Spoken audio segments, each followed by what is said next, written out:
Bueno, bon dia a tothom. Som les 11, ja comencem. Benvinguts, benvingudes, benvinguts a aquesta primera sessió després de l'estiu del Cafè Filosòfic Pensa.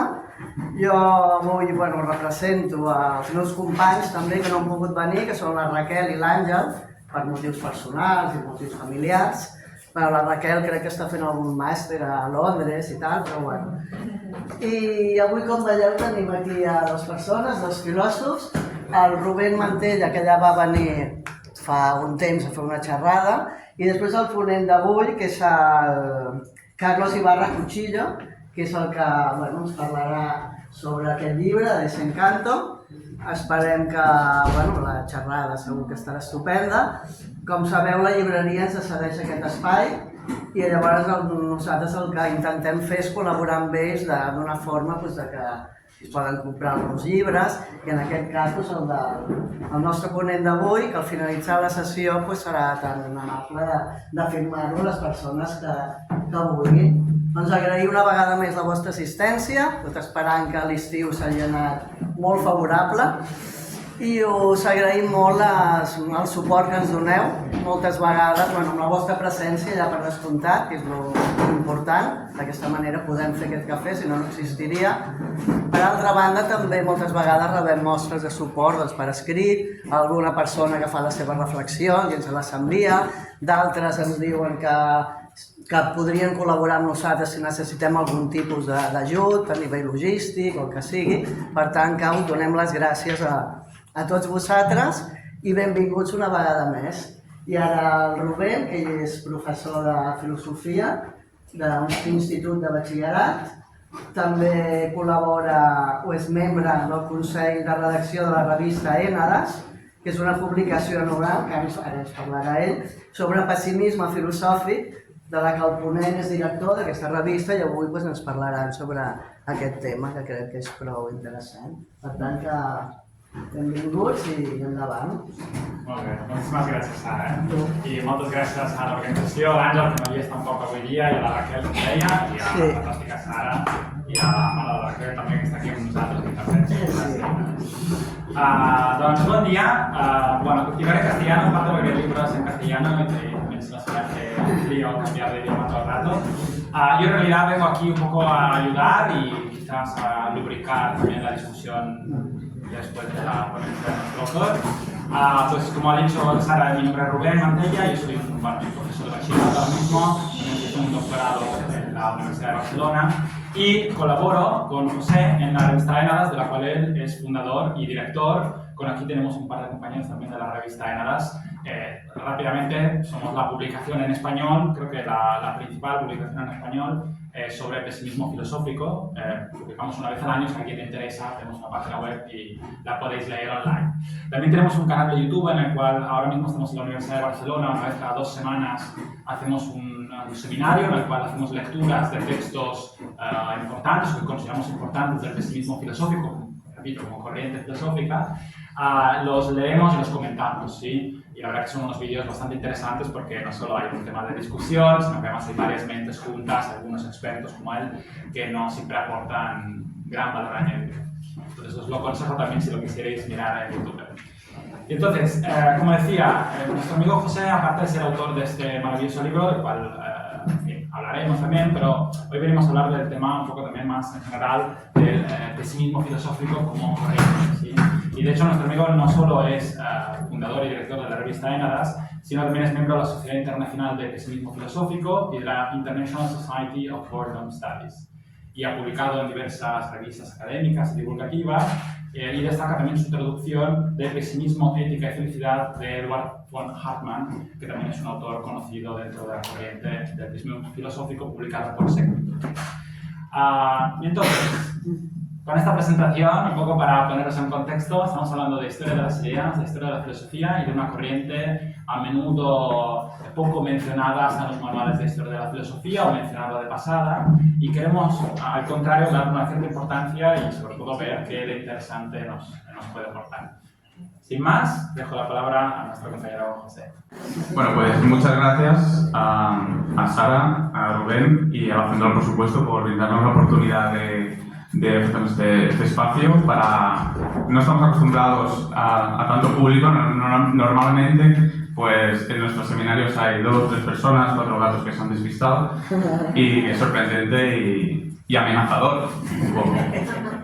Bueno, como ha dicho Rubén, de lo que trata este libro es de historia de las ideas, de historia de la filosofía. Por tanto, me gustaría poner el foco en el pesimismo filosófico como una corriente más o menos coherente dentro de la historia de la filosofía. No voy a hablar del pesimismo como un temple, un carácter, un tipo de personalidad. Todos conocemos a personas que son pesimistas, que manifiestan rasgos, sesgos pesimistas, pero yo no voy a hablar de psicología, sino que voy a hablar pues, de filosofía, ¿no? Porque, como bien ha dicho Rubén, el pesimismo filosófico es una corriente un poco estudiada o desatendida, sobre todo en España, en Alemania, que es el país de origen también, pero en España sobre todo pues muy poco se ha hablado.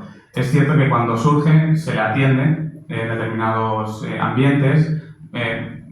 Curiosamente, los católicos son los primeros que hablan del pesimismo filosófico, naturalmente para combatirlo. Entonces, me gustaría hacer una breve, sucinta introducción, síntesis de lo que trata de mi libro y dejar estratégicamente ciertas lagunas para que las podáis rellenar vosotros después de haber comprado mi libro.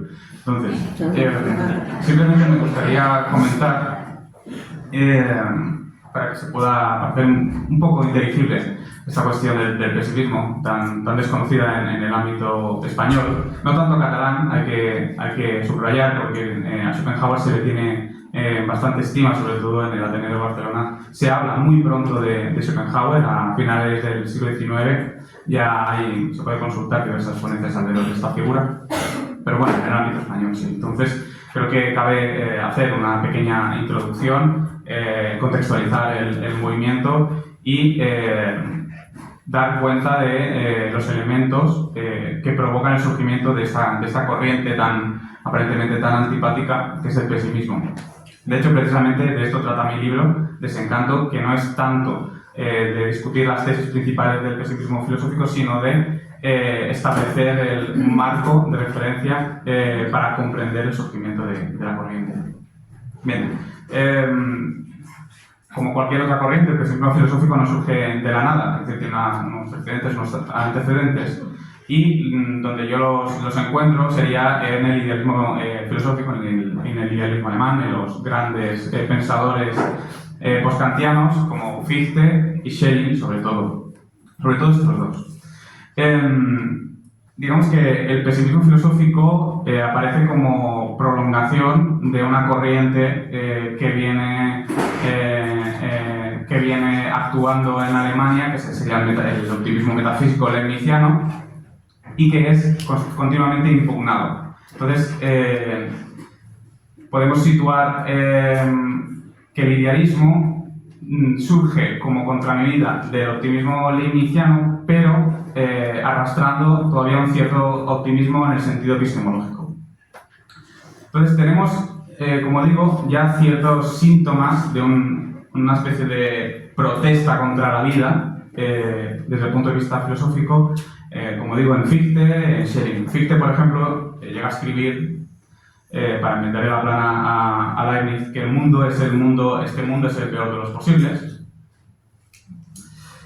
Y cabe recordar que Fichte es considerado uno de los grandes educadores y formadores de Alemania, en fin, que se le tiene muy en cuenta, ¿no?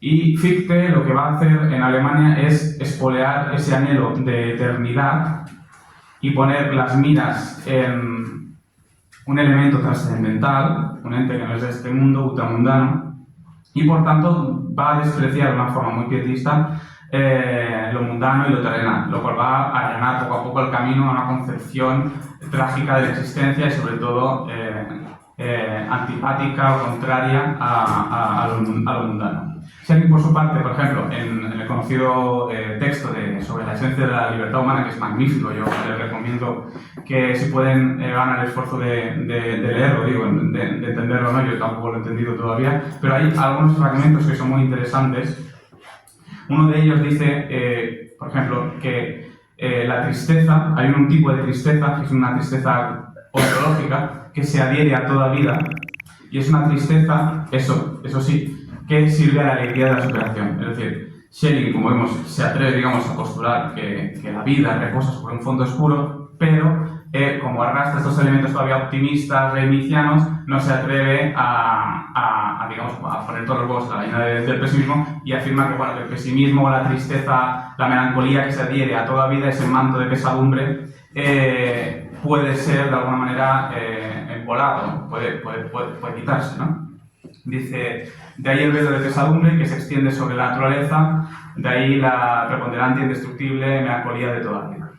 En general, esto lo digo porque hay una sensación, que no digo que sea cierto, o sea, no es que me adhiera a esta opinión, pero hay una sensación de la que uno se puede dar cuenta cuando estudia los textos y los periódicos, etc., de que el Kant de la paz perpetua, ha conducido a la filosofía alemana a un callejón sin salida y, en fin, a un callejón nihilista. Es la sensación que predomina en ciertas partes de la filosofía alemana.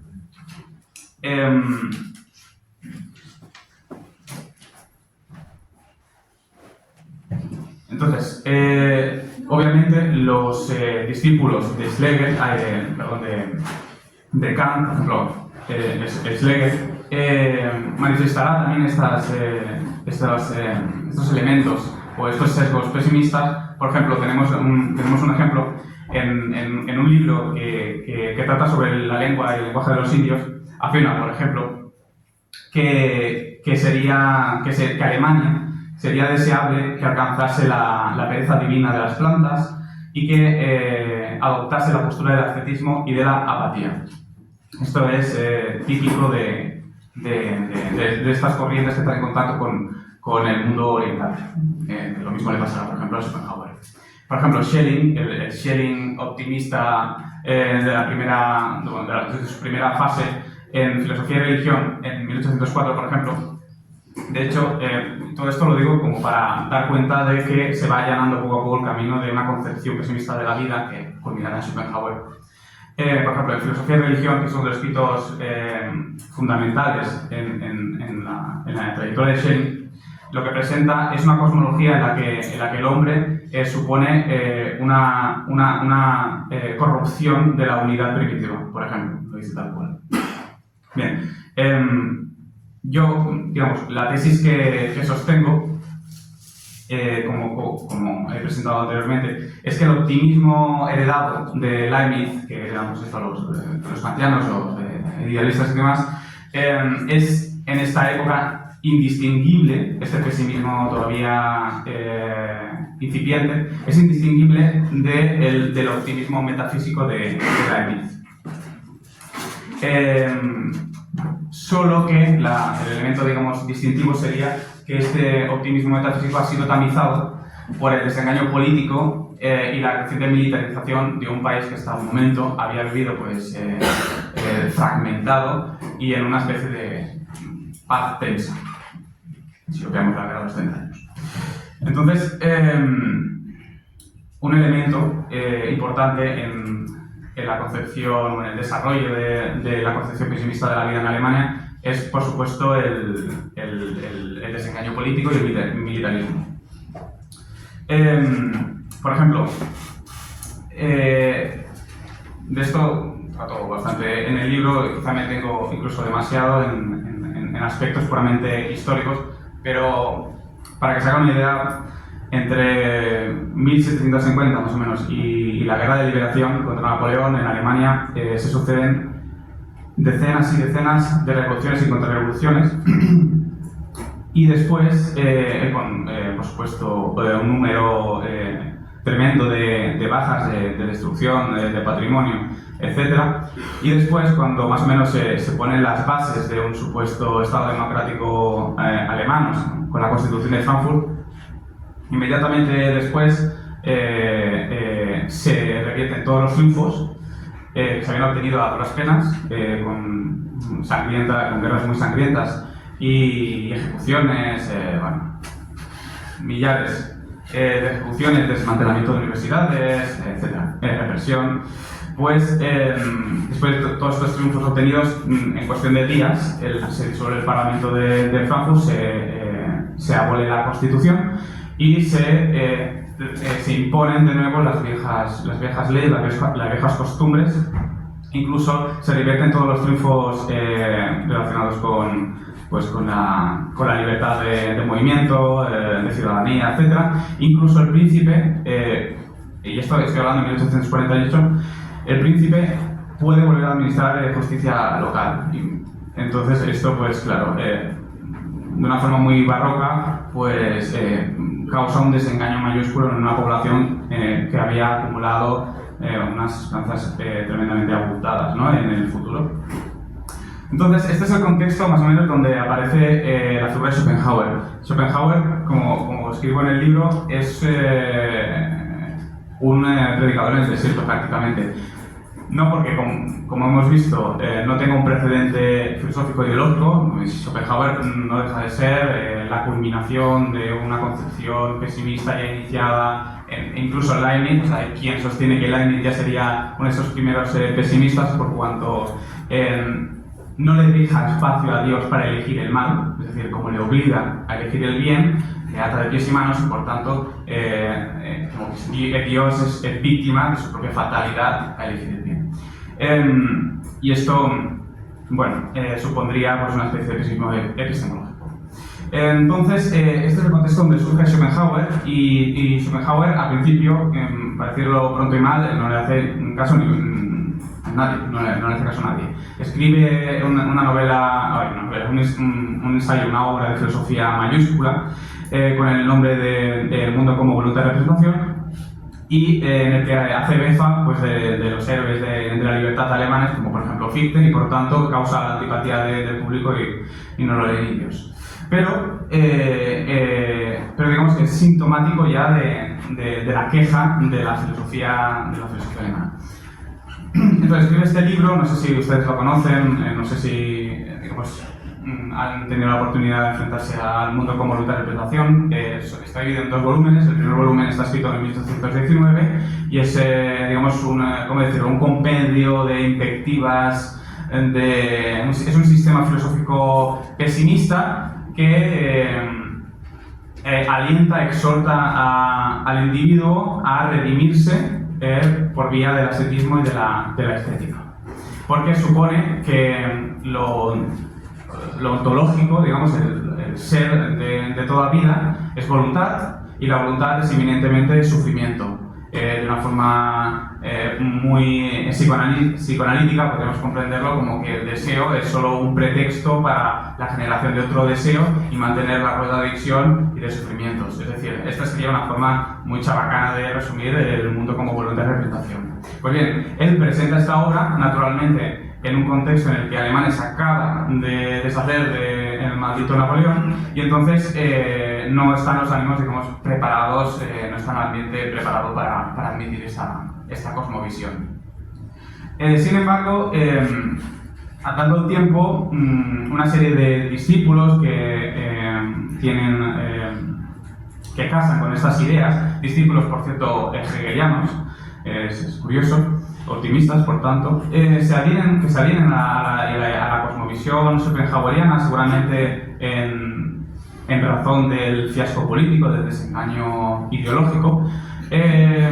Se proponen hacer famoso el nombre de Schopenhauer y escriben como una serie de cartas. Estoy pensando en su discípulo Julius Freudenstadt, y escribe una serie de cartas que tienen la suerte de hacerse tremendamente famosas sobre la filosofía schopenhaueriana, se llaman, y que ponen en el punto de mira a Schopenhauer, filósofo y pensador. Sin embargo, y esto es lo curioso, como Schopenhauer no deja de ser un heredero de su época, evita por todos los medios tachar a su maestro Schopenhauer de pesimista. De hecho, el propio Schopenhauer, para sorpresa de muchos, en el primer volumen en ningún momento menciona el nombre de pesimismo. Él no se considera pesimista, con el tiempo sí que abrazará esta terminología. Bien. Por abordar una cuestión como más práctica o relacionarla más con los tiempos presentes. El pesimismo que aporta a la época, en una época de pujanza económica, digamos, Alemania está luchando sobre todo contra Inglaterra económicamente, se está desarrollando bastante bien. Hay un sentimiento como de pujanza y de una cierta alegría. Todavía no, bueno, Alemania sigue fragmentada en 1 millón de ducados y principados y demás, pero hay una sensación de optimismo. Yo lo que creo es que el pesimismo surge en este contexto optimista porque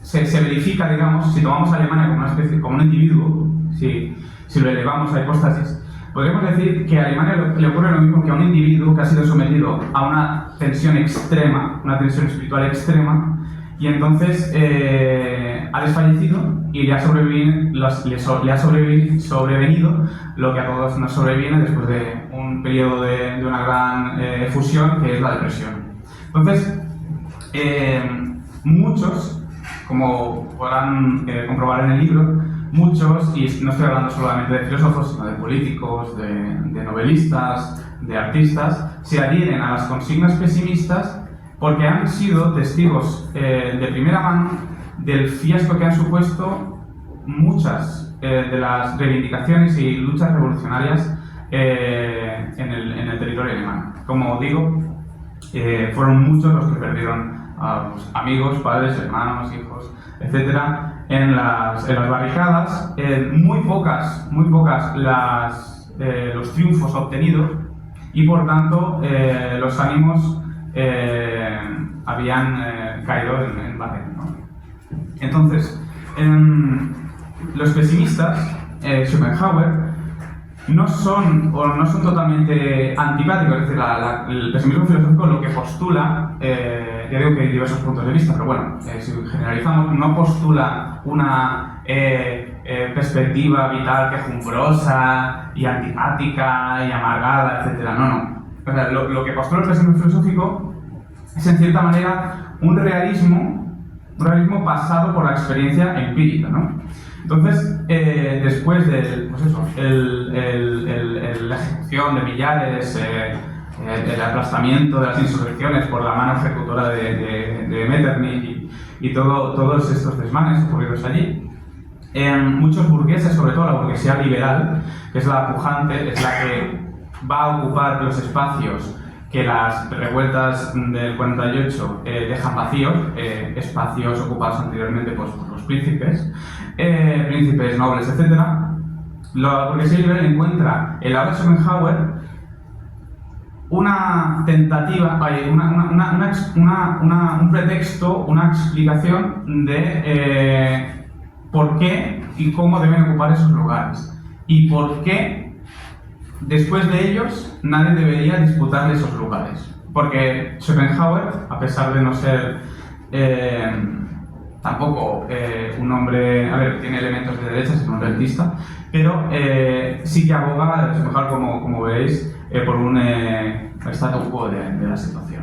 Entonces, sobre todo la burguesía liberal y conservadora se vuelca totalmente en el pesimismo. No se vuelca en otra corriente liberal, que sería la neokantiana, porque la neokantiana es eminentemente optimista y concierne a un grupúsculo de filósofos que viven encerrados en sus torres de marfiles universitarios. Sin embargo, el pesimismo sale a las calles. El pesimismo corre por las calles. El mundo, hasta el barbero de la esquina tiene un ejemplar del mundo como voluntad de representación, se discute en todos los salones, se vuelve como una especie de moda filosófica. Incluso yo diría que es el primer bestseller filosófico de la historia. Pero como decía, el burgués liberal, sobre todo, el burgués liberal no es un ricachón que hereda una herencia. Hablo del burgués que se ha hecho rico aprovechándose de la oportunidad de la coyuntura. Importante, por tanto, sabe que es la lucha política. El burgués liberal es el que ha estado en las trincheras con Wagner y con todos los burgueses que básicamente despotan el trono a los príncipes y monarcas, etc. Entonces, esta gente que viene de una lucha política atroz, que es, por un lado, o sea, viven extendidamente porque por un lado quieren medrar económicamente, pero por otro lado saben que medrar significa pregar, significa guerrear, significa morir. Se abrazan el pesimismo filosófico porque les ofrece una perspectiva que no niega el progreso social y técnico, pero que pone sobre aviso sobre las consecuencias que se derivan del progreso. En concreto, Agnes Tauber, en El pesimismo de sus adversarios, cuyo texto hay traducción por Manuel Pérez Cornejo, en la editorial Similitud, es muy pequeñito y les recomiendo que lo adquieran, porque además, hago breve paréntesis, el pesimismo filosófico es la primera corriente filosófica que comprende y que respeta y que pone en primera línea a la mujer como contendiente igualitario, legítimo, filosófico, interlocutor legítimo. ¿Vale? Hay una serie de filósofas que irrumpen en el campo de las ideas pesimistas y que se les trata en igualdad de condiciones, por primera vez o después de mucho tiempo en la historia de la filosofía. En fin, cierro paréntesis. Entonces, Agnes Tauber, en El pesimismo de sus adversarios, afirma que, por ejemplo, el progreso técnico y ético, al profundizar en el dolor, es decir, que al causar, en cierta medida, un aumento del dolor, piensen, por ejemplo, pues en las fábricas, en las máquinas, en las máquinas que nos subyugan, pueden ayudar a reducir el montante final del dolor, dado que podemos aprender a desprendernos de la necesidad del progreso. Es decir, que el progreso, al aumentar, nos enseñe que tenemos que depender menos de una enseñanza totalmente empírica, ¿no? Bien. Entonces, esto le sirve, bueno, le viene perfecto al burgués, porque mientras no llegue ese desengaño, las máquinas, las fábricas van a seguir funcionando, ¿no? A ver, que me pierdo. Aquí. Sí. También dice Tauber, es muy interesante lo que dice que el pesimismo, y esto en relación con la idea de que el pesimismo no es una postura quejumbrosa, pues dice que nos enseña que toda alegría es ilusoria, es decir, que tiene un carácter, digamos, irreal en la alegría, pero que le deja subsistir y lo encierra, como dice ella, de una forma muy bella, en un marco negro que hace resaltar mejor el cuadro, ¿no? Esto anticipará, de algún modo, esa noción hipotética del como si, nietzscheana, de actuar como si, etc., ¿no? Entonces, el pesimismo, como digo, no es, o no debería serlo, no debe ser una corriente demasiado antipática o demasiado contraria a la tendencia natural de los individuos y de nosotros, en fin. Porque reconoce una serie de placeres que yo creo que todos reconocemos en mayor o menor medida, como pueden ser, y esto lo podemos discutir si tienen cuestiones en el momento, en la hora de debate. El placer de la contemplación intelectual, esto es casi prácticamente compartido por todos los pesimistas, reconoce el placer de la contemplación intelectual, del arte y de la investigación científica. Luego habrá debate entre los pesimistas de si esto supone un placer positivo o un placer negativo, es decir, derivado de la supresión de una necesidad, ¿no? Entonces,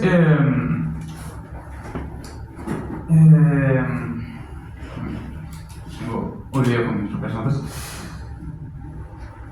También, y esto es muy interesante, Harman es uno de los seguidores de Schopenhauer. Harman escribe en 1869 una obra que se llama La filosofía del inconsciente, de la que se nutrirá enormemente Freud y Jung, y Nietzsche también. Bueno, y Carlos y todos los que han investigado en estas cuestiones del inconsciente, que se vuelve un éxito de masas, pero absolutamente, incluso más que el mundo como voluntad de recitación. porque presenta una cosmovisión muy apropiada, muy alineada con las necesidades y el estado de ánimo de Alemania de esa época.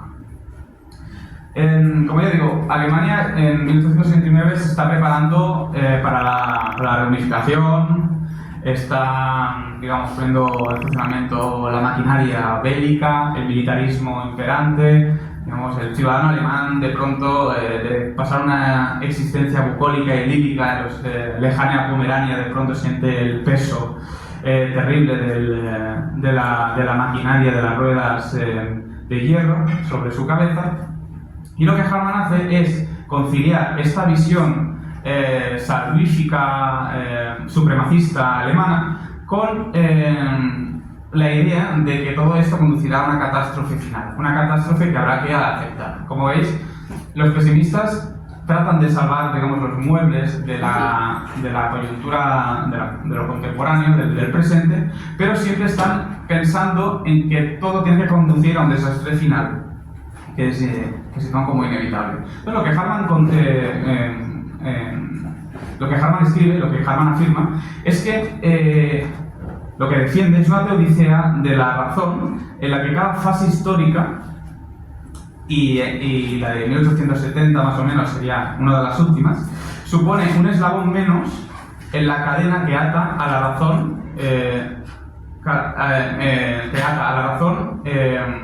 a la voluntad.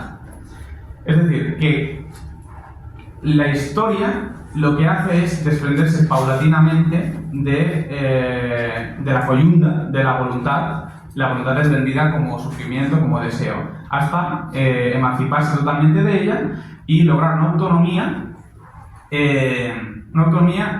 que tenga la forma prácticamente de conclusión, de exhortación al suicidio universal, ¿no? Es decir, que lo que viene a decir es, cuando el hombre, después de negar la lucha política, revolucionaria, después de pasar por todas las fases históricas, digamos, en un sentido materialista, de alcanzar el estado ideal, que es una cuestión que explotará otro pesimista que se llama Mailänder, etc., después de pasar todas esas fases que sin duda vamos a ir atravesando, lo que llegará es la conciencia de que la vida ya no vale la pena y lo que hay que hacer es suprimirse.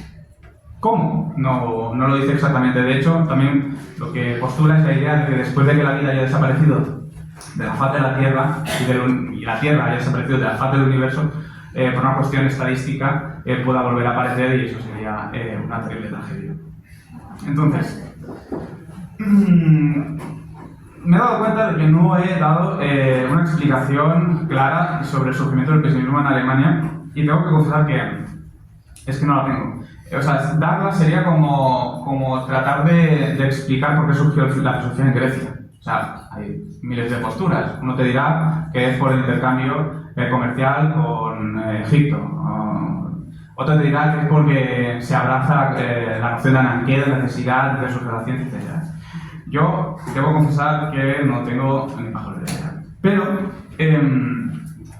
me puedo aventurar a una tímida respuesta basada en mis prejuicios personales,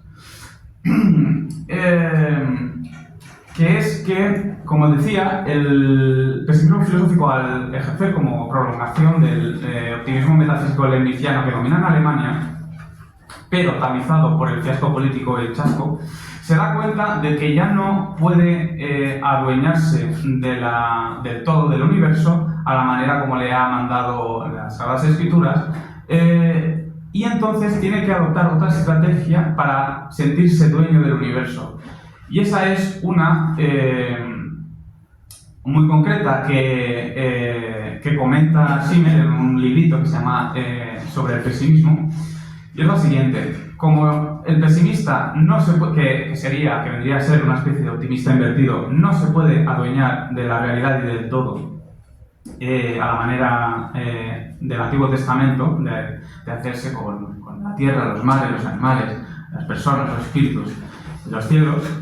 Como ya no puede saltar precisamente el reino de los cielos, porque continuamente la realidad le está proporcionando un mentis a sus esperanzas, a mitades del siglo XVIII, en pleno optimismo ilustrado, ocurre, no sé si lo saben, un terremoto colosal en Portugal, en Lisboa, que acaba en 10 minutos con unas 90.000 personas que precisamente se reunían en los lugares de culto porque era el Día de Todos los Santos.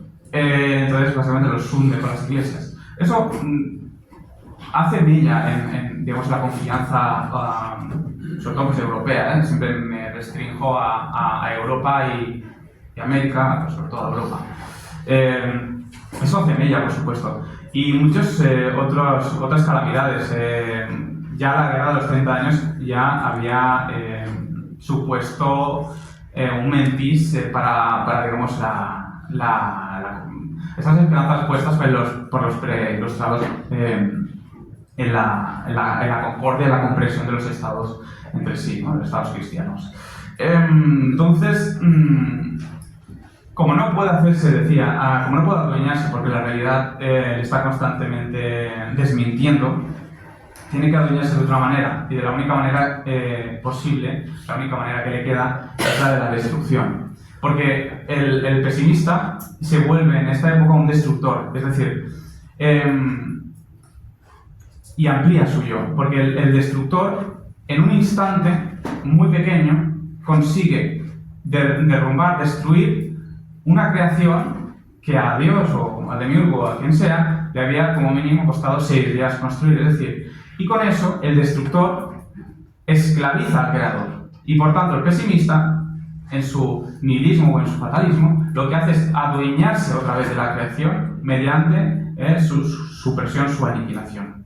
Y por tanto, recupera esa sensación de seguridad que había perdido el optimista, el providencialista leibniziano, dominante en Alemania y en general en toda Europa, que dormía con la pierna suelta porque tenía la confianza, la seguridad de que podía controlar los acontecimientos históricos y de que todo estaba predispuesto, el universo estaba predispuesto para su beneficio futuro, ¿no? Leibniz lo que afirma es que nosotros tenemos que entender el mal, la realidad y la historia como si, y utiliza este símil, como si mirásemos solo un fragmento de un cuadro. Piensen, por ejemplo, en un cuadro, en una panorámica histórica, solo viésemos un fragmento. Entonces, claro, ese fragmento puede ser tremendamente feo y oscuro. Puede ser que estemos viendo solamente, qué sé yo, la pata de un caballo. Pero que si nos alejamos y vemos lo total, si vemos el conjunto de operaciones, de eventos, de acontecimientos, de sucesos y de causas y de efectos, veremos que en general el conjunto es benefactor respecto a los intereses humanos, sobre todo. Entonces esto ya no funciona porque el hombre se cansa de esperar, se cansa de confiar y por tanto tiene que, como digo, adoptar con esta astucia tan alemana esta otra alternativa estratégica. Bien, no sé cuánto llevo. ¿Cuánto? 40 minutos. 30 minutos. 40. Vale. Pues no he entrado en detalles históricos del libro, pero si prefieren podemos iniciar el debate en los comentarios y apoyándome yo en este libro sacar a reducir algunas particularidades más que necesitan. Me he dejado en el título. Gracias.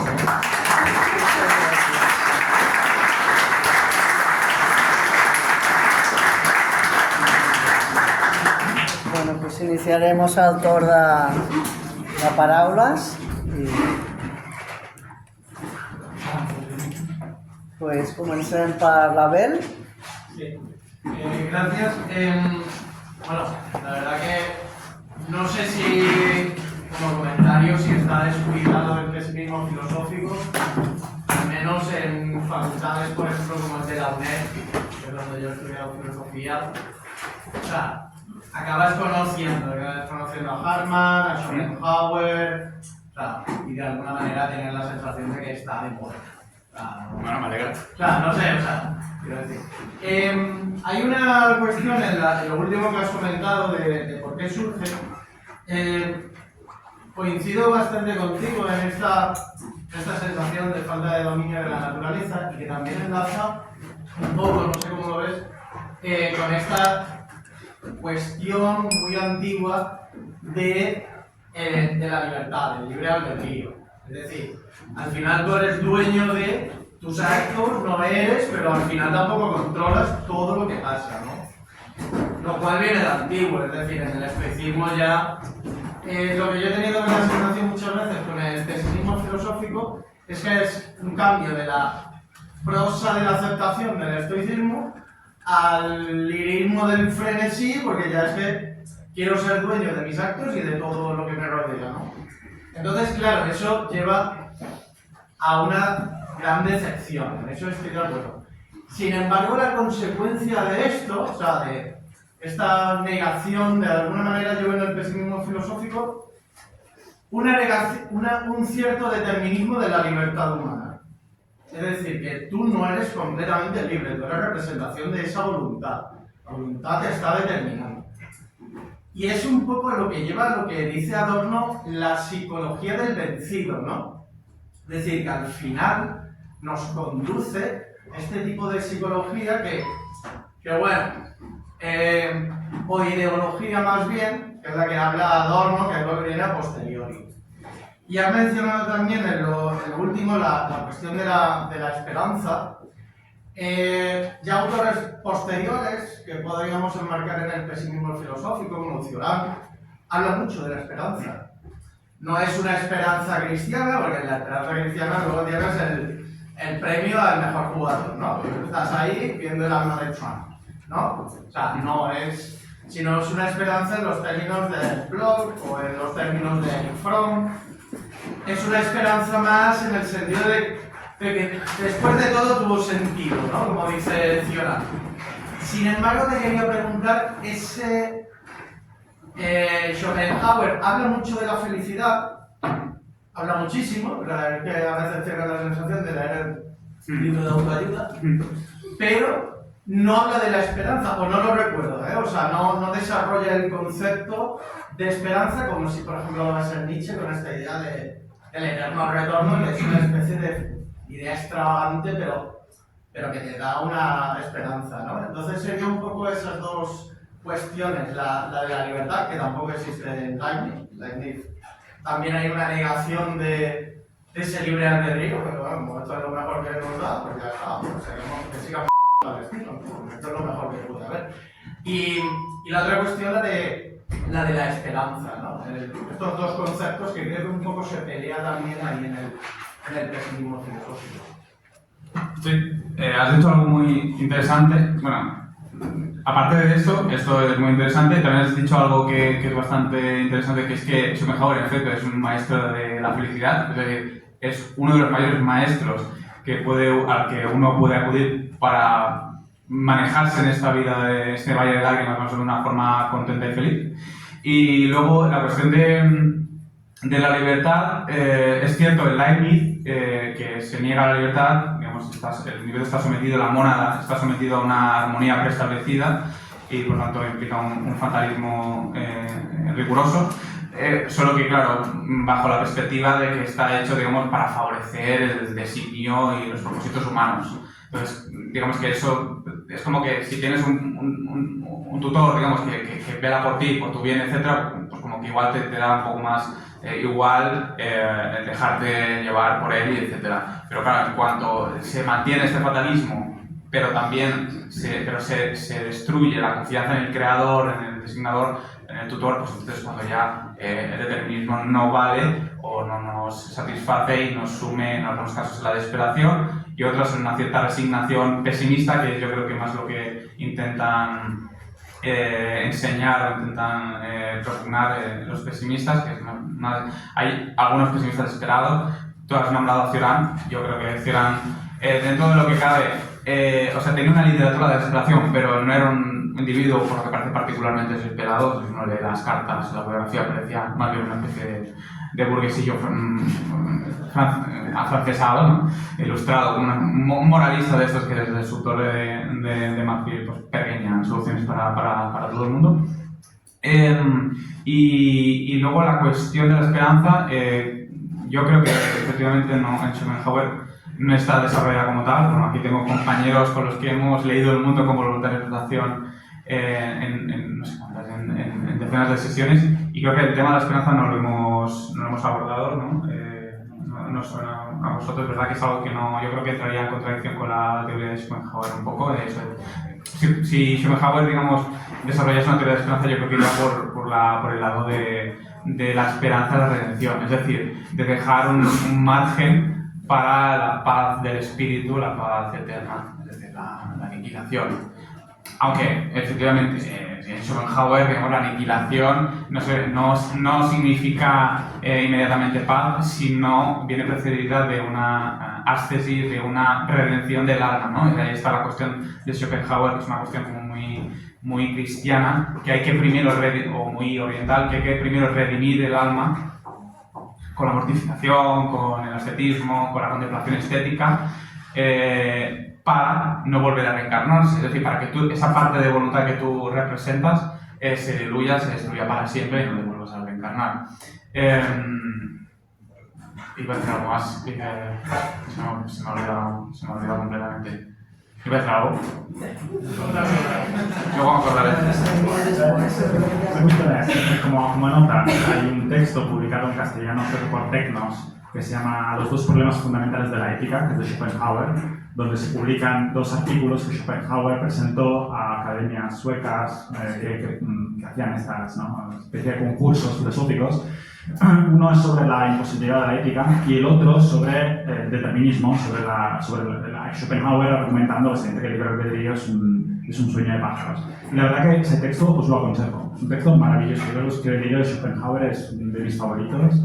Está muy bien escrito, muy bien argumentado, y aunque no te guste el resto de Schopenhauer, este texto yo creo que se puede leer por sí solo como una defensa todavía hoy en día potente y bien descrita de por qué el libre albedrío es un problema y cómo, sin necesidad de llegar a veces, como hace la gente modernamente, de hablar de cuántica, de física y de cosas complicadas. Schopenhauer, solo usando la lógica, hace un excelente argumento. ¿Cómo es Dios? Adrián. Adrián, Davant. Muchas gracias por la ponencia. La verdad que no conocía el pesimismo y me ha interesado mucho. De hecho, ha habido un concepto que has mencionado, el del realismo empírico, ¿no? Corrígeme si me equivoco, pero un poco esta concepción de que el pesimismo lo que busca es esta realidad pasarla por el filtro de la experiencia, ¿no? Ahora estoy leyendo un libro que se titula Ensayos de empirismo radical de William James, no sé si conoces. Y cuando has mencionado esto, me ha venido la pregunta de, en esta búsqueda del empirismo, ¿no? William James se intenta situar en la raíz, ¿no? De alguna manera, como que quiere llevar más allá el empirismo de Locke, ¿no? Que deja de contemplar la propia percepción humana.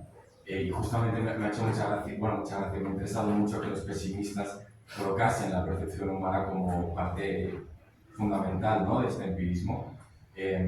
Si tú crees que el haber nacido después en la historia te permite tener una capacidad de observación que permite ser aún más empírico, ¿no? Porque pienso un poco en ciertos periodos históricos que han estado muy marcados por la cultura, por las circunstancias las que tú escribías, por ejemplo, en Alemania.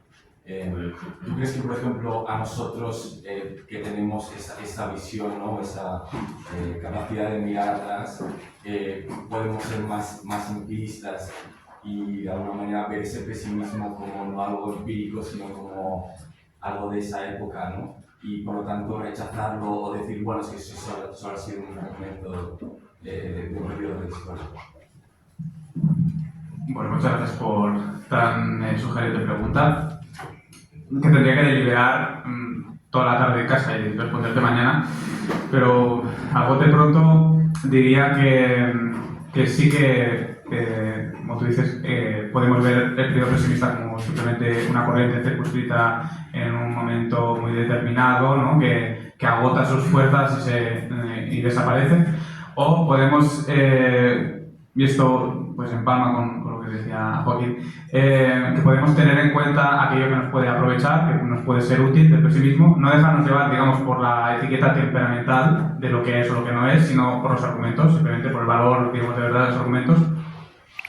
Y centrarnos, por ejemplo, rescatar esta cuestión del empirismo, de primero los hechos y después la teoría, ¿no? Al contrario de lo que decía Hegel, ¿no? Hegel decía, si la realidad desmiente del todo, tanto peor para la realidad, porque yo voy a imponer los principios que van a determinar la realidad, ¿no? Es el acosmismo hegeliano. Pero no, el pesimista, que tampoco es un santo, esto cabe decirlo, no tengo ningún reparo en decir que la mayoría de pesimistas, salvo un par, salvo Bansen, Mailender y algún otro, eran de derechas o eran conservadores o eran grandes tenedores, etc. Y por eso pudieron contemplar o pudieron deliberar o perorar sobre la autores de la existencia, digamos, en un entorno más o menos confortable. El proletario no tenía tiempo para ello, pero creo que podemos, o sea, un argumento si es verdadero, digamos, da igual el sujeto que lo enuncie, es una proposición verdadera, pues ya está. Entonces a mí, digamos que en esta, digamos, esto ya es meterme en cuestiones camisa donde vas, pero digamos, viendo cómo está el mundo, en fin, cómo está, pues quizás sería bueno no atender tanto a las cuestiones, dejar de lado un poco todo ese principialismo, todo ese politiqueo, ese supranacionalismo, todas las cuestiones, digamos, de metafísicas escolásticas y atender precisamente a lo individual, ¿no? A lo radical, que sería la vida humana, y en ese sentido sería el pesimismo un humanismo, porque atendería digamos, se pondría de parte siempre del más débil y aparte de eso, sea cual sea, me da igual, o sea, me da igual que me ataques porque, no sé, yo supongo una amenaza para ti y para tu supervivencia como pueblo, si cuando me atacas estás aniquilando, sacando inocentes, lo que importa realmente, lo que propongo el pesimismo es que dejemos esta cuestión tan banal, tan contextual y tan contingente y atengámonos a lo necesario, que es el valor de la vida humana, y el pesimista lo que hará es se acercará, digamos, a pues, esa persona ¿cómo se dice? Que ha sucumbido, que ha quedado sepultada, ¿no? Bajo los cascotes provocados por el derrumbe de un edificio, se acercará a darle agua, se acercará a ofrecerle su ayuda y darle ese calor humano que no entiende de política, no entiende de principialismos ni de silogismos enraizados en la historia. Sin criticar, sin desatender, por supuesto, que en todo esto hay una motivación política y que la política es indispensable para la convivencia. Pero quizá nos falta un poquito más de humanidad y menos, hay que desintelectualizar la compasión, quizás. Una cosa rápida. Cabe decir que José ha hecho mucho cuidado de no hacer demasiados spoilers del contenido del libro y realmente ha aprovechado con un discurso más amplio. Pero, por ejemplo, uno de los capítulos del libro está dedicado al tema de la medicina, ya como hubo un desencanto también médico-científico en aquella época, que a mí, por ejemplo, al leerlo, me recuerdo un montón lo que pasó y lo que sigue pasando en cierto modo con el tema del COVID y con un poco el desencanto también moderno que está habiendo contra el establishment médico y farmacéutico. Lo digo esto porque creo que en referencia a lo que decías y a la respuesta que ha dado José, el interés de este tipo de análisis yo creo que siempre es doble. Y creo que James entendería también eso, que por un lado sí hay que contextualizar y alejar, ¿no? Decir, bueno, esto igual es cierto para aquella época, pero al mismo tiempo sigo sintiendo, como filósofo convencido de que la filosofía siempre tiene una utilidad moderna y siempre la buena filosofía al menos es eterna. También sigue sirviendo para analizar la empiria contemporánea. En ese sentido, claro, él de esto no ha hablado, pero por ejemplo ese capítulo a mí me pareció muy interesante y, en fin, y creo que en ese sentido cabe distanciar, contextualizar en aquella época, pero también traerlo a lo nuestro, es decir, hoy tenemos más experiencia, ya lo hemos vivido esto, ya lo hemos vivido la gente diciendo, ¿no?, que las vacunas, esto pasó, ¿no?, con la fiebre española, ¿no?, que las vacunas eran un demonio. Creo que la experiencia también nos puede servir en ese sentido. Sí, Manuel. Sí. Bueno, yo utilizo un término frívolo, si me permites, que dicen que un pesimista es un optimista bien informado. En este sentido, que queráis y poner los pies en el suelo, yo quería hacer una reflexión respecto a realmente el momento en el que vivimos actualmente en la sociedad actual, ¿no? Donde quizá a lo mejor, como decía Nietzsche en su momento, que Dios ha muerto, quizá eso ha defenestrado a las civilizaciones a las generaciones posteriores, y que evidentemente durante 19 siglos pues ha estado ahí ese tono, ¿no?, donde realmente pues la gente entraba por ese terreno, ¿no?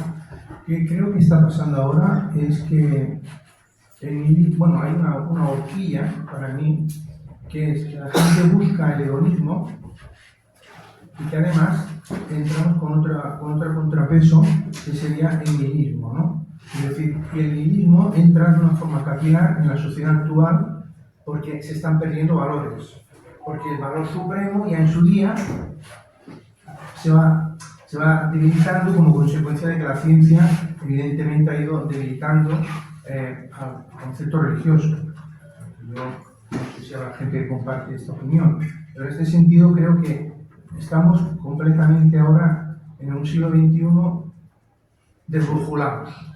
Este es mi punto de vista. Realmente creo que la humanidad está perdida, para mí. En el fondo, pues estamos ya en el proceso del camino y que buscamos el contenido en el camino, pero no en el final del camino. Porque creo que hay mucha gente que camina, pero no sabe por dónde. Y creo que es que estamos perdidos. Y luego además, lamentablemente, pues todos estos acontecimientos execrables que están pasando en la sociedad y que ya incluso estamos muy inmunizados, ¿no? Bueno, no pasa nada, hay genocidios, hay todo lo que hay, y aquí pues nosotros cada día compramos nuestro plato de comida y vivimos y seguimos. Yo quería comentar si realmente el nihilismo está entrando ya en la sociedad actual. El pesimismo, entiendo que está estructurado por las vivencias que se están viviendo. Esta es la reflexión de Wittgenstein. Sí, soy rápido, ¿no? Porque tenemos mucho tiempo. Sí, lo que te parece, como si quieres recogemos un par de palabras. Es que tengo una memoria muy a corto plazo. Me olvidaré de las preguntas. Seguimos así. Soy secuencial.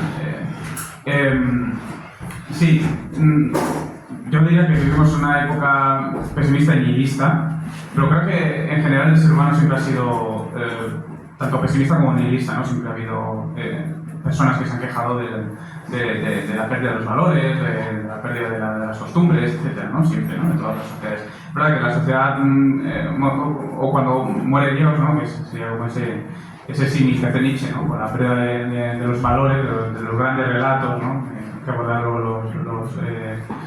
la contemporaneidad. Esto afecta sin duda en que vamos un poco como un pollo sin cabeza, ¿no? Por la vida. Ahora sí, y mi pesimismo aquí como que surge a la superficie, no diría que más que en otras épocas. Creo que ahora los medios técnicos, sobre todo, nos permiten llevar masacres y traer la desgracia al mundo en una escala muchísimo mayor, pero que en el pasado, si lo hubiesen podido hacer, lo hubiesen hecho igualmente y a la misma escala. Creo que digamos que el cuanto de maldad y bondad, más o menos, se permanece siempre, digamos, invariable, ¿no? Más o menos. Claro, ya no quiero entrar en digamos, un análisis de si los valores corresponden a una visión teleológica o religiosa. Ya es una cuestión ya más personal que no podría entrar ahora por pudor, digamos, y no sé, por no enfadar a alguien, no sé, pero sí, o sea, si Nietzsche, digamos, diagnostica esto es por algo, ¿no? Nietzsche es un magnífico filósofo y ve algo que obviamente va a sacudir la humanidad. Y está claro que vivimos una época de grandes convulsiones. Yo se lo atribuyo en gran medida también al aumento de medios técnicos que facilitan esta... Pero bueno, gracias por la interesante contribución. Hay otra palabra, Julián, no sé, que siempre te bautizo aquí. Julián o Juan Manuel o Juan Manuel. Hola, sí. José Manuel. En primer lugar, gracias por tu tiempo, por la conferencia. Quería poner dos cuestiones sobre la mesa. En primer lugar, es una simple pregunta. Vosotros, que sois un equipo de gente joven, comprometida con esta investigación, con los estudios, etcétera, como muchos de nosotros lo fuimos cuando teníamos 20, 30 años, ¿no? Esa vitalidad, esa fuerza, esas ganas. ¿Habéis encontrado qué referencia hay entre el existencialismo y el pesimismo? Y una segunda cuestión es, yo cuando hice filosofía del derecho, ya hace muchos años, mi profesor, Javier de Lucas, inauguró la clase con una pregunta. Y dice, voy a hacer esta pregunta para ver el nivel de la clase. Y la pregunta era, ¿conduce la lucidez al pesimismo? Entonces yo, desde los años 80, cuando me hicieron esa pregunta, que todavía no me han contestado, os lo hago a vosotros, la hizo Javier de Lucas en aquel momento, y os digo a vosotros, jóvenes que estéis peleando, luchando, estudiando, ¿conduce la lucidez al pesimismo? A la primera pregunta, hay una relación clara entre existencialismo y pesimismo. Pienso en Kierkegaard sobre todo. En Kierkegaard, sí. Sí, o sea, sí que la hay. Yo estaba pensando en el existencialismo francés, pero bueno, en el existencialismo Kierkegaard sin duda hay una relación. Nietzsche sabemos que lee a Kierkegaard tardíamente, ¿no? Y se arrepiente, digamos, de no haberlo descubierto, si eso es posible. Porque anticipa muchas de sus tesis, ¿no? Entonces hay una relación clara. Después, si suponemos que la teoría crítica, digamos, de Frankfurt tiene elementos existencialistas o que anteceden el existencialismo, en la teoría crítica Horkheimer lee a Schopenhauer y dialoga con él constantemente, Adorno también, aunque sea un medio para enmendarle la plana, pero hay una relación clara en estas dos cuestiones. Siempre que haya tragedia o siempre que haya una visión, digamos, no optimista del desarrollo histórico, hay incluso Marx. Yo he encontrado una referencia a Schopenhauer en Marx, creo que no hablo de él, creo, no soy un especialista en Marx, lo desconozco, pero hay una, y no es en malos términos.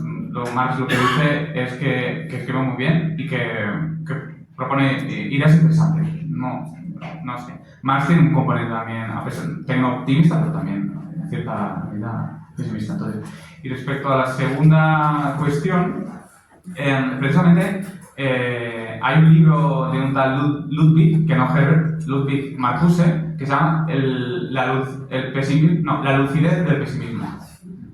Y luego Cioran, el mismo Cioran, asocia en algunos de sus aforismos el pesimismo a la lucidez. Porque esto no lo he comentado, pero si seguimos con el símil, por ejemplo, de que la Alemania, por ejemplo, es un individuo, ¿no? Vemos que cuando cae en este estado de depresión, de pesimismo, lo que hacen no es arrastrarse por la historia quejumbrosamente, sino que se repliega sobre sí mismo y hace lo que los cristianos, los creyentes, llaman un examen de conciencia. Y por tanto, pone en duda muchas de los principios incondicionados que ningún filósofo hasta el momento, Schopenhauer, hasta Habermas, etc., se había atrevido a plantear. Y por tanto sí que hay una lucidez, aunque puede ser tremendamente desagradable y acompañada de grandes sacudidas espirituales, morales y de todo tipo. Pero sí que lo suponen, porque de alguna manera quien ha experimentado depresión sabrá que la depresión, aparte de ser un estado lamentable, también es una forma de declararse en huelga ante la vida, ante la sociedad. O sea, una persona que está deprimido representa una negatividad frente a todo tipo de organización social, económica, etc. Una persona deprimida es capaz de poner en cuestión todo, de dudar sobre todo y de ahondar en las raíces más profundas de la existencia de la vida. Pero el propio Kierkegaard decía que la filosofía no nace de la curiosidad, nace de la desesperación. Bien dicho. Por eso nace de la desesperación. Luego Heidegger pondrá la angustia, ¿no? Como que el siglo XX está dominado por filósofos que sitúan esos momentos de desesperación, de angustia, de decaimiento. Abandonan Hegel por humanismo. ¿Qué pasa ahí dentro? ¿Sabes? El sistema no me explica lo que pasa ahí. Explica grandes cosas, pero ¿qué hay algo menos? Y si nos conocemos a nosotros mismos, poniéndonos de una manera romántica, nosotros somos un microcosmos, digamos, pero estamos en conexión con el macrocosmos. Si volvemos sobre nosotros, como diría Silesius, por ejemplo, conoceremos lo que hay fuera de nosotros, ¿no? Mucha fenomenología por eso, ¿no? Exacto, sí, sí. Tenemos a Olga. Olga, ¿no? Mónica, ves cómo bautiza todo el mundo.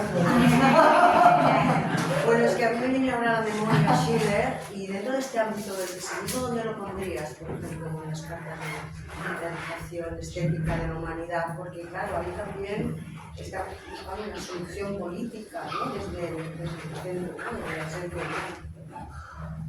Yo en el libro menciona a Schiller, una cita, y cito también la Bildung y la formación y todo esto, pero yo lo citaría en una especie de optimismo, de optimismo en alerta, digamos, porque sí que es verdad que él dice, hay una cita que dice que, lo dice muy bellamente, está escrito ahí, que la vida necesita refrigerarse, necesita el hálito refrigerante de la sacudida del viento, es decir, pero porque si no te sacudes, te hundes en el aburrimiento, en la miseria, entonces es un poco pesimista, porque reconoces que si no hay sacudidas, si no hay movimiento, actividad, por definición, por defecto, la vida es insoportable, pero por otro lado, digamos, le reconoces que con un cierto movimiento se puede hacer más o menos tolerable.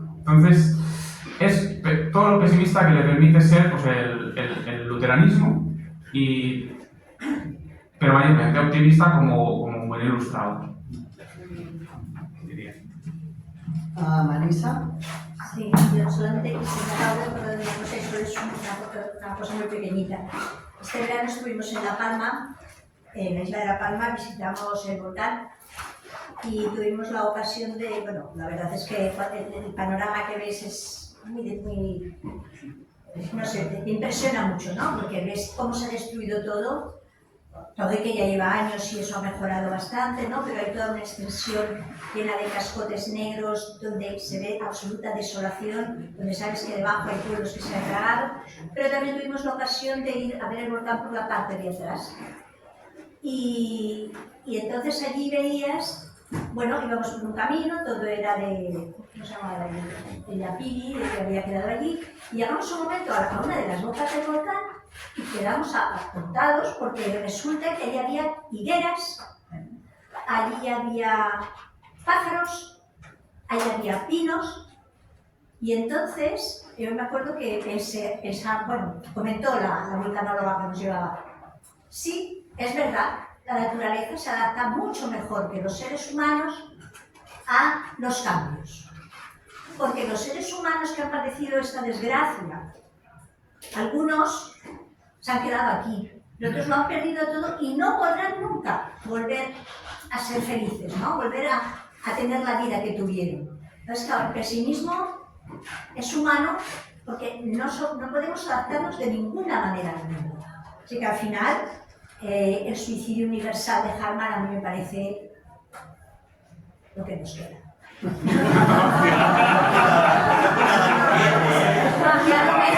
a lo mejor, yo no sé, porque a lo mejor esa pérdida de las identidades de la que habla Joaquín, hay que ver por dónde va. Pero bueno, no sé, me pareció muy intenso darme cuenta de esto, ¿no? De cómo nos cuesta a los humanos delante de los desastres, de las desgracias, adaptarnos de manera casi como inmediata, ¿no? Dar una respuesta rápida, tenemos que considerarlo mucho, repensarlo mucho otra vez hasta que podemos alzarnos, mientras que la naturaleza, simplemente con unas semillitas que trae un pájaro y que están ahí, empieza ya a brotar. Entonces, dices, ¿qué somos nosotros? ¿Qué birria? Nada,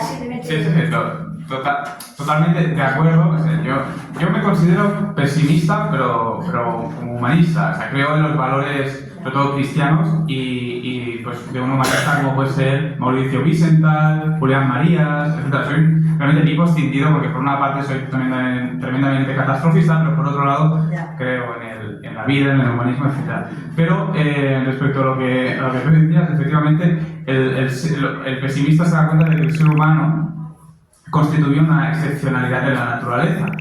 Hay muchos pesimistas, lo hemos abordado en el seminario, que ponen el foco en el hecho de que la conciencia es excesiva en el caso del animal humano y no tiene sentido evolutivo, digamos.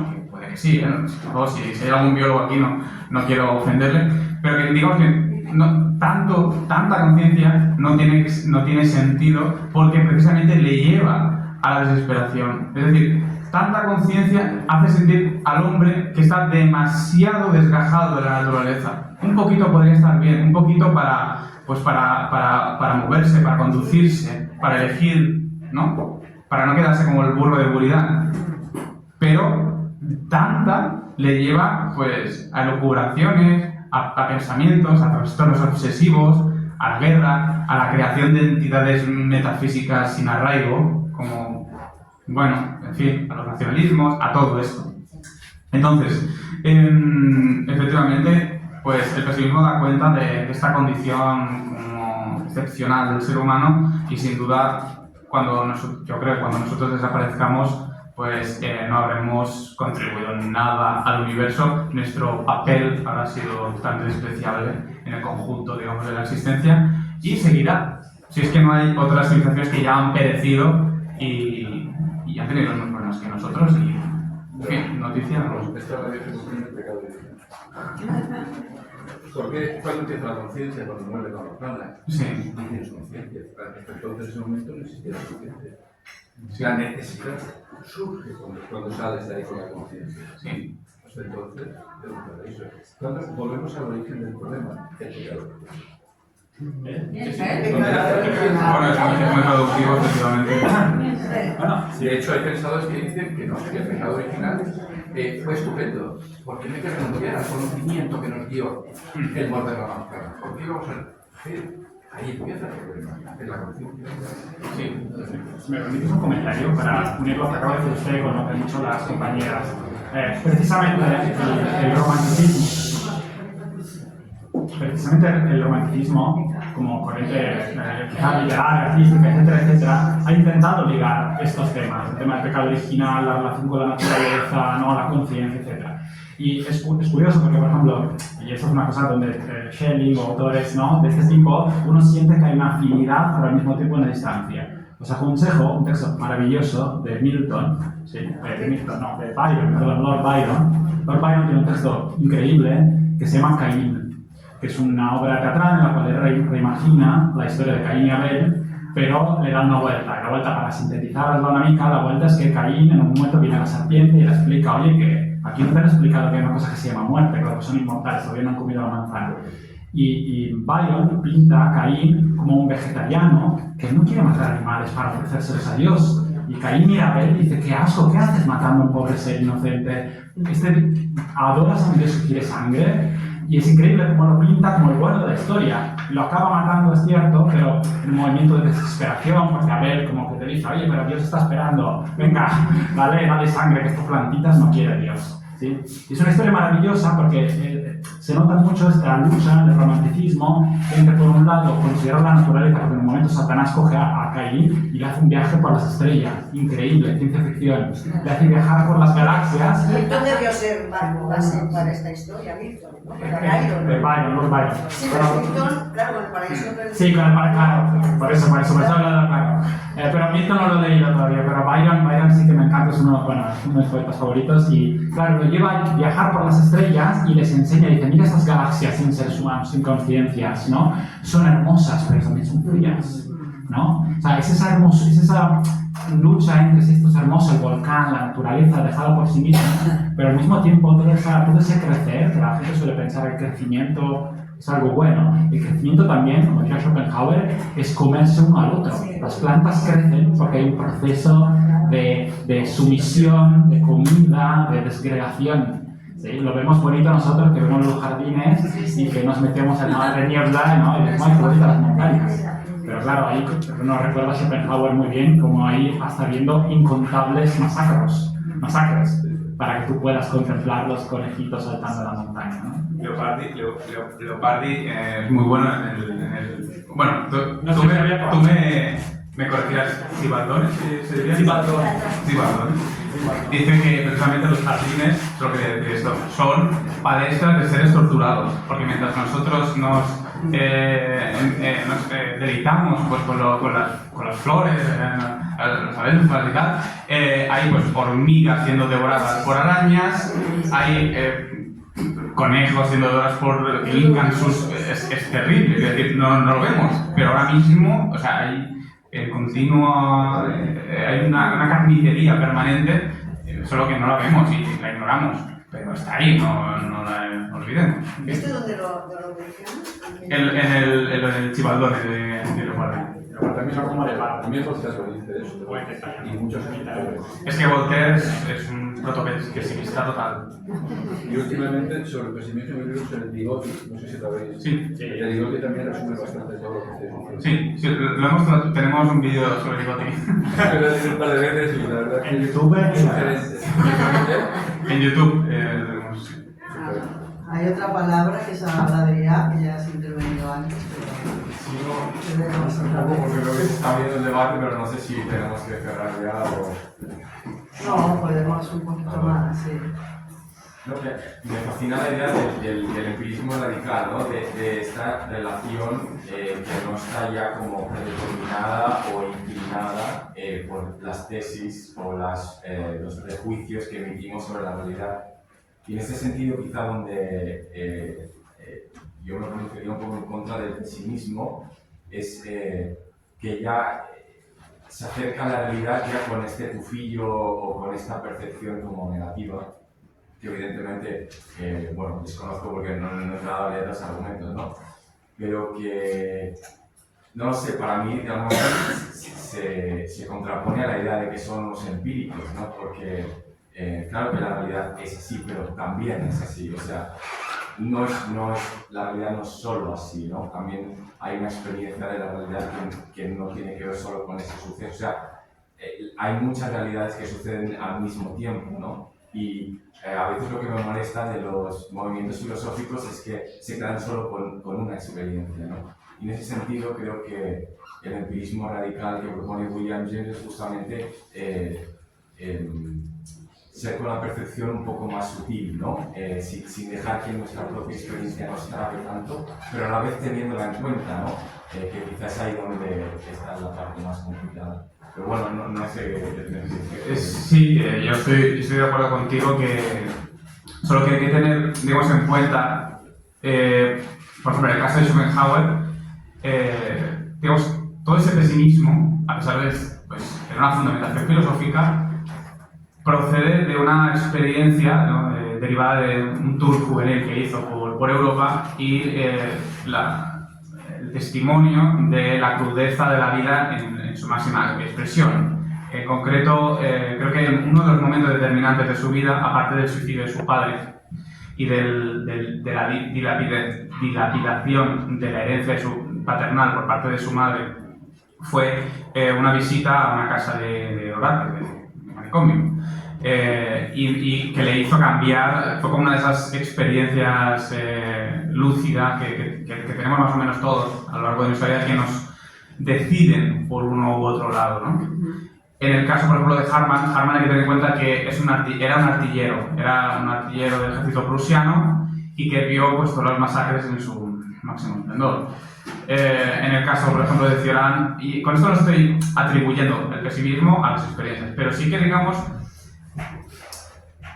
por qué todos los autores relevantes de la historia de la literatura, de la filosofía, de la música, cuando llegan a una cierta vejez en la que han tenido la oportunidad de contemplar el mundo, con una cierta objetividad que les concede el tiempo, ¿no? han llegado a conclusiones pesimistas, ¿no? ¿Por qué, por ejemplo, Leopardi llega, Goethe, llega Alfieri, Gracián, Dante? ¿Por qué todos? No creo que haya un autor, digamos, de renombre que haya mantenido una visión optimista hasta sus últimos días, ¿no? Hay que pensar, no sé, por ejemplo, ¿por ejemplo, Zorrilla, ¿no? Tiene unas memorias que son muy interesantes, memorias de un tiempo viejo.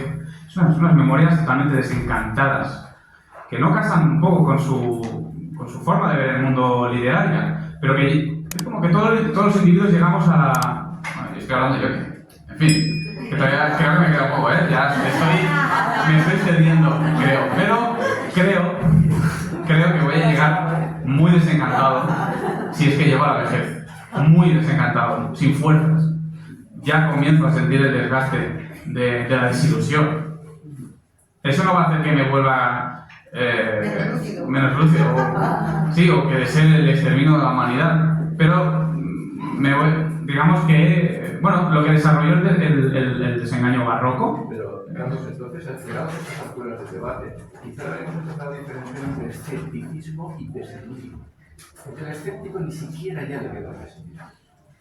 Y Cioran, en el ensayo sobre Cioran de Sabater, que es un texto de Cioran, explicaba que Cioran era más escéptico. El escéptico llega a ser un poco, como decía, el hueso en el festín de los sistemáticos. El escéptico es el que lo roen y lo critican y nadie puede poner porque no es ni optimista ni pesimista. Es como decía ahí atrás, el que contempla las experiencias y toma la práctica.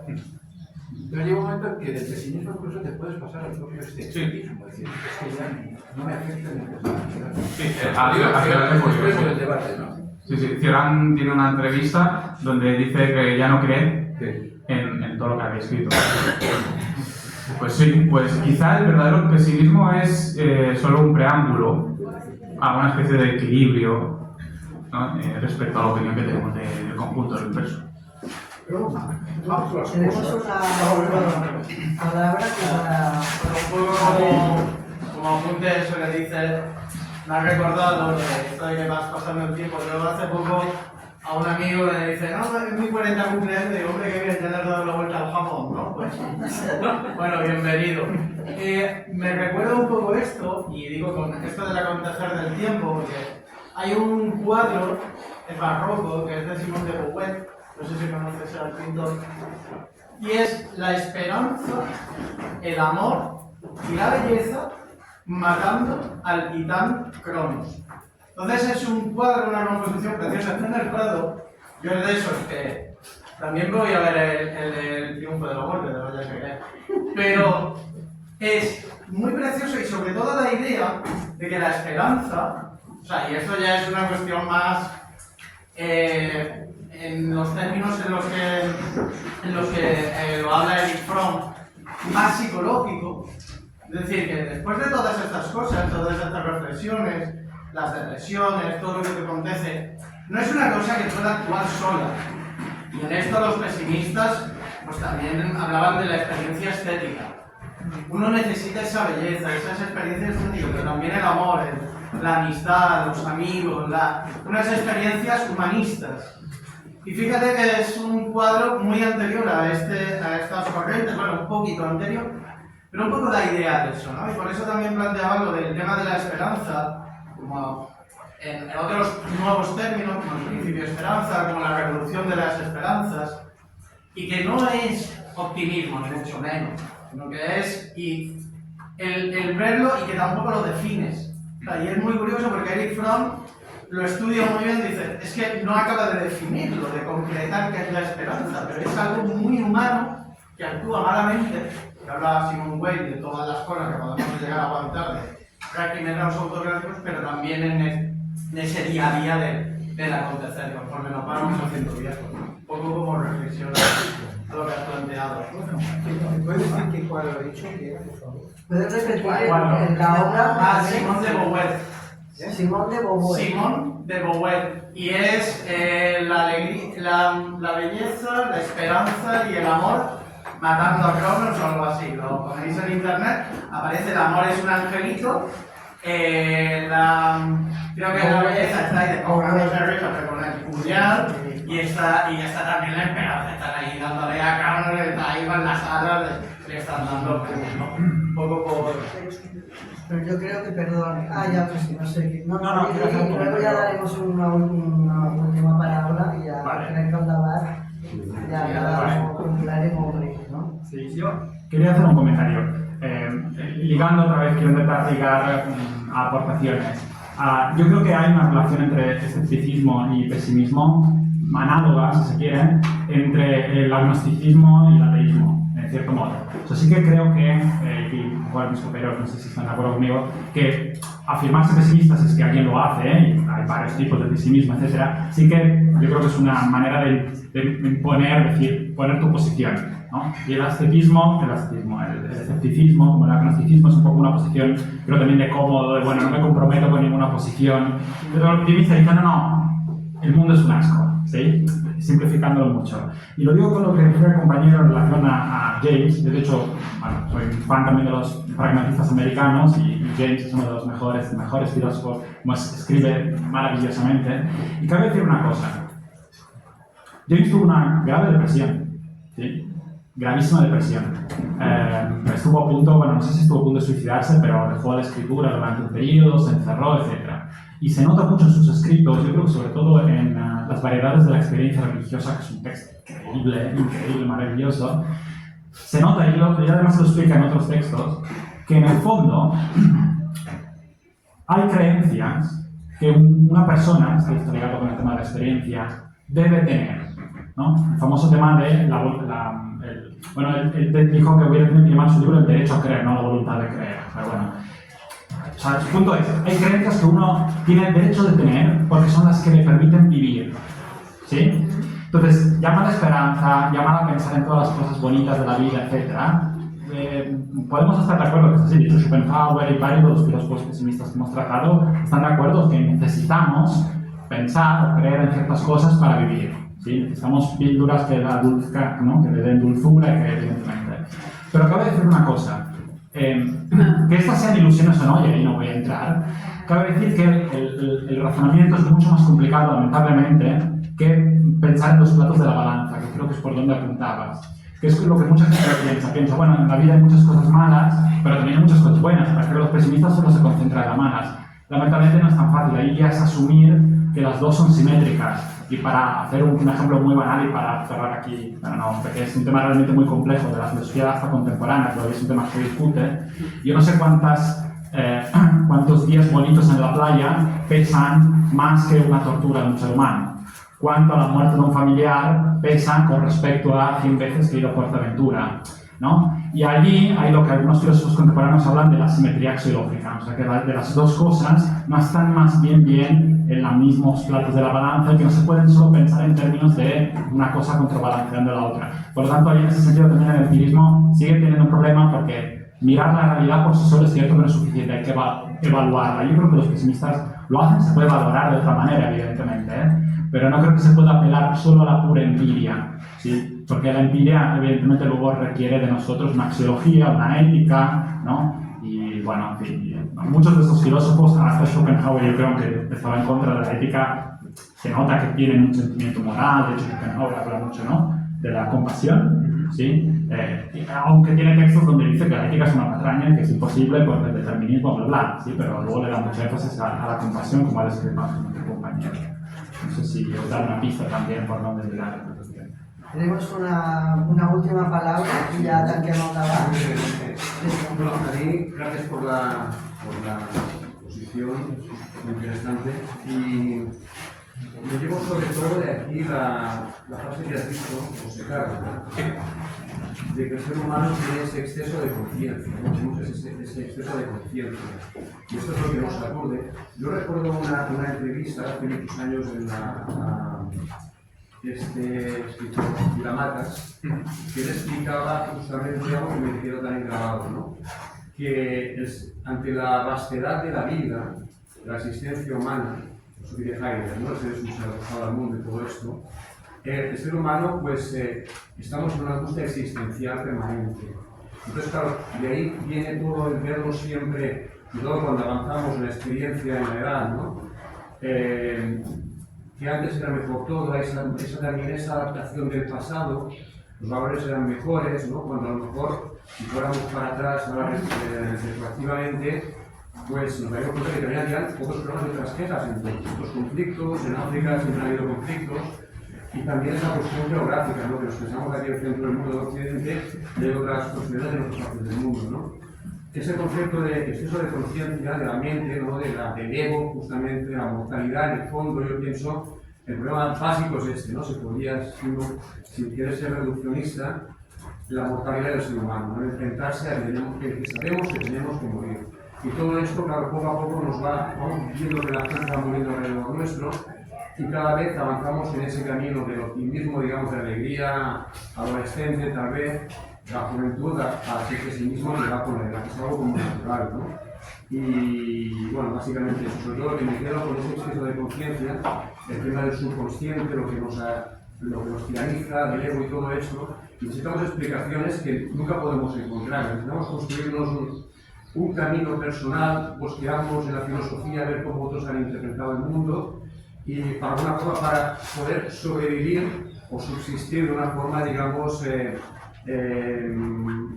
menos, un poco plácida con respecto a lo que es la brutalidad de la vida.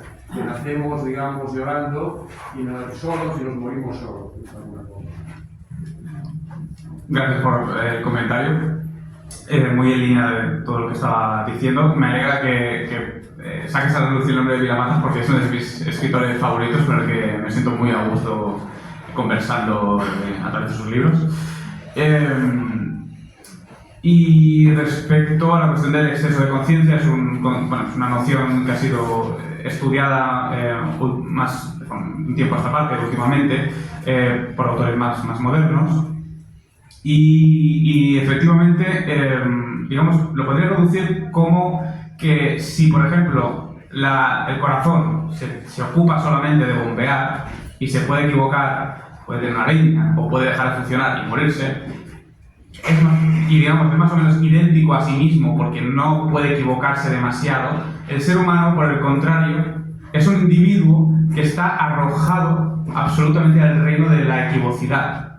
Y esto tiene partes buenas y partes malas. La parte mala es, sin duda, pues que en el error reside un dolor, en el error, en el equívoco, reside la tragedia. Hay un pesimista que se llama Julius Bansen que explora esta cuestión de la tragedia y la sitúa como el derivado de entre tener que elegir entre varias cosas, elegir solo una y tener que renunciar a todas. Otro es el de la equivocidad, que nos equivocamos y por tanto, por decirlo pronto y mal, la cagamos. Y otro, pero tiene una parte buena, claro. La parte de la equivocidad sería pues, que nos permitiría hacer cosas como el arte o la poesía, ¿no? Por ejemplo, que es el reino por excelencia de lo equívoco. Y es sin duda herencia del exceso de conciencia. Todo lo que, digamos, todas esas energías que no invertimos en la supervivencia las podemos dedicar al exceso de lo estético, ¿no? Y darle un sentido metafórico al lenguaje, etc. Así que tiene cosas buenas y cosas malas, sin duda. No las he mencionado las buenas porque quería crear un tono, una atmósfera de abatimiento, pero obviamente tiene sus partes buenas. Luego, eso, Luis, se me ha olvidado el nombre. ¿Cómo se llama este autor, el noruego? Zapffe. Hay un autor que igual te podría interesar, que se llama Zapffe, Z-A-P-F-F-E, Zapffe, que estudia este fenómeno del exceso de conciencia en el reino de la naturaleza y aduce ejemplos muy interesantes sobre el particular. Y no sé si me dejo algo. Cabe decir que es el único texto traducido suyo del noruego que yo sepa. Sí. Es un texto muy cortito, os lo aconsejo, maravilloso. No sé si está traducido al español o al catalán. Sí. ¿Sí? ¿Está? Está traducido al español. ¿Cómo se titula? ¿Cómo se titula? Peter Wessel, El último Mesías. El último Mesías, gracias. Era un alpinista noruego que se llamó Federico, que se casó 2 veces y vivió más de 90 años. Y es un texto maravillosamente escrito donde también es corto y es magnífico. Magnífico. se incide un poco sobre el tema del suicidio, pero esto es... No sé. Maylander lo practicó un día después de publicar su libro. Sí, sí, o sea, podemos acudir a la anécdota, ¿no? Es decir, hay una cosa que no he dicho antes, para, digamos, poner una nota positiva, digamos, en el pesimismo. Podemos creer en el pesimismo como una especie de revolución, digamos, también, incluso. Mailander, por ejemplo, que formaría parte del ala, digamos, izquierdista del pesimismo, que aboga por un socialismo teórico y una especie de comunismo sui generis, podría ser leído como para enardecer nuestra voluntad de mejora, de cambio, y exhortar al progreso, etc. O sea, podría. O sea, se cuenta, por ejemplo, que su influencia local en Frankfurt del Meno era tal que después de suicidarse, él se suicidó en 1876, el 1 de abril de 1876, después de haber publicado su obra magna, La filosofía de la redención. Después de haberse suicidado, pusieron un busto, una pequeña escultura de frente de su casa, pero dada la casualidad de que su casa, digamos, cruzaba lo que era el camino de las residencias de los obreros hasta las fábricas. Y entonces, para evitar que los obreros conocieran a Mailander, se ve que retiraron el busto y lo pusieron en las afueras de Frankfurt, que es donde está ahora. Es decir, que el influjo de los pesimistas positivo también es un elemento a tener en cuenta. Existe, no es todo aristocratismo y nobleza y mantenimiento del statu quo. O sea, quiero decir, no despachemos el pesimismo como una especie de defensa de lo que hay, exacto, como un quietismo a lo Molinos. No es eso, no es un quietismo para nada. Muy bien, no sé qué tiene que decir más, ya está.